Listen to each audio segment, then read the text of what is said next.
Ali Abunimah is a Palestinian-American journalist and co-founder of Electronic Intifada, an online publication about the Israeli-Palestinian conflict. He joins us now from Chicago. Thanks for joining us on the program. First, your reaction to this escalation in violence. Are you surprised that it's happening? I wish I could say I was surprised, but this is an example of the kind of irrational lust for violence that we've seen repeatedly from Israel. And let's look at what happened in the past few days, because unfortunately many media outlets are misreporting it. On November 8th, Israeli occupation forces besieging Gaza made an incursion into Gaza near Khan Yunis and killed Ahmed Abu Daqqa, a 13-year-old boy who was playing football. 2 days later, Palestinian resistance fighters attacked an Israeli army patrol besieging Gaza. And Israel responded by attacking civilian neighborhoods in Gaza, killing 4 more civilians, including 2 more boys playing football. It seems that teenage boys playing football are a serious threat to Israel.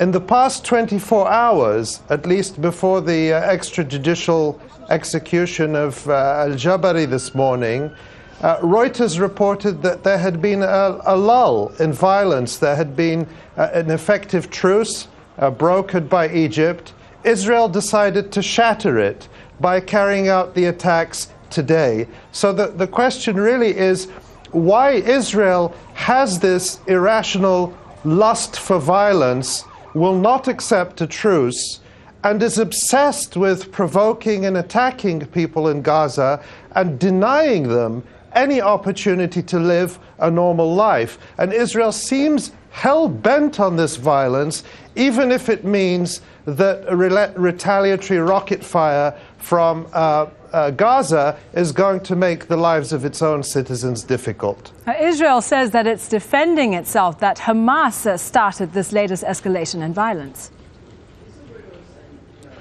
Are you challenging the timeline that I just gave you? Either the timeline I gave you is right or wrong.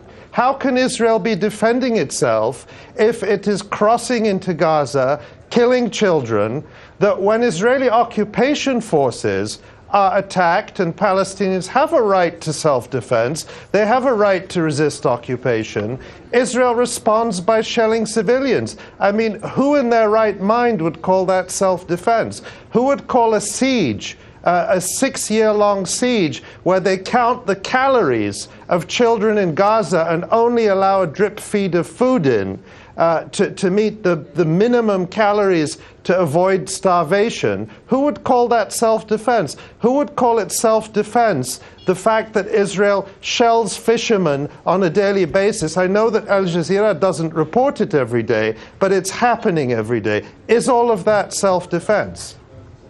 Okay, Ali, at this point, do you think there are any voices for peace on either side that both sides will pay attention to, or are we too far beyond that? Of course, we're not too far beyond it if governments in the world that sell weapons to Israel, that condone Israel's crimes, that continue to block action in the UN Security Council to prevent these decades. We're talking, you know, we always talk about the latest escalation days, but this has been going on for decades, these Israeli attacks, massacres, occupation, and of course the Arab governments, which do absolutely nothing. I mean, is there really any difference in practice between the policies of the so-called revolutionary government in Egypt and the regime of President Mubarak? Egypt continues to maintain its relations with Israel, continues to carry out basically security subcontracting for Israel in the Sinai. Instead, we should be seeing Egypt leading the Arab world to ask what Arab countries could be doing to help Palestinians confront Israel. Instead, what they're doing is figuring out how to repress their own people and stay in power. Okay, Ali, thank you for speaking to us. And Egypt has actually condemned the killings and has also recalled its ambassador to Israel in response.